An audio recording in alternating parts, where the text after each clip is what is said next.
దేశ రాజధాని ఢిల్లీ నుంచి బ్రేకింగ్ న్యూస్ చూస్తూ ఉన్నాం. ఆక్రమణల కూల్చివేత తీవ్ర ఉద్రిక్తతకు దారితీసినట్టుగా బ్రేకింగ్ అప్డేట్ అందుతోంది. ఢిల్లీలోని పాత బస్తీ ప్రాంతంలో టెన్షన్ వాతావరణం నెలకొన్న సిచ్యువేషన్ చూస్తూ ఉన్నాం.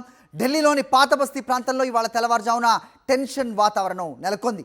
తుర్కమెన్ గేట్ సమీపంలోని పురాతన మస్జిద్ని ఆనుకుని ఉన్న ఆక్రమణలను మున్సిపల్ అధికారులు, భద్రతా బలగాలు భారీ బందోబస్తు మధ్య కూల్చేశారు. అయితే వాస్తవానికి ఉదయం 8 గంటలకు ప్రారంభం కావాల్సిన ఈ కూల్చివేత ప్రక్రియను అధికారులు చాలా స్ట్రాటజిక్గా, వ్యూహాత్మకంగా అర్ధరాత్రి 1:30కే మొదలుపెట్టారు. బుల్డోజర్లు, ఎర్త్ మూవర్లతో ఆక్రమణలను తొలగిస్తుండగా పోలీసులు గట్టి కాపలాగా నిలిచారు. ఈ ఆకస్మిక చర్యతో స్థానికుల్లో ఆగ్రహం కట్టలు తెంచుకుంది. కూల్చివేతలను అడ్డుకునేందుకు స్థానికులు ప్రయత్నించడంతో ఆ ప్రాంతం అంతా కూడా రణరంగంగా మారింది. నిరసనకారులు భద్రతా దళాలపైకి రాళ్లు రువ్వారు. పరిస్థితిని అదుపు చేసేందుకు పోలీసులు టియర్ గ్యాస్ ప్రయోగించారు. ఈ ఘర్షణలో 5 పోలీసు సిబ్బందికి గాయాలయ్యాయి. దీనికి సంబంధించిన వీడియోలు సోషల్ మీడియాలో వైరల్గా మారాయి. పరిస్థితిని అదుపు చేసేందుకు మాత్రమే టియర్ గ్యాస్ ప్రయోగించామని పోలీసులు తెలిపారు. తుర్క్మన్ గేట్ పరిసరాల్లో భారీగా బలగాలను మోహరించి పోలీసు ఉన్నతాధికారులు పరిస్థితిని ఎప్పటికప్పుడు పర్యవేక్షిస్తున్నారు.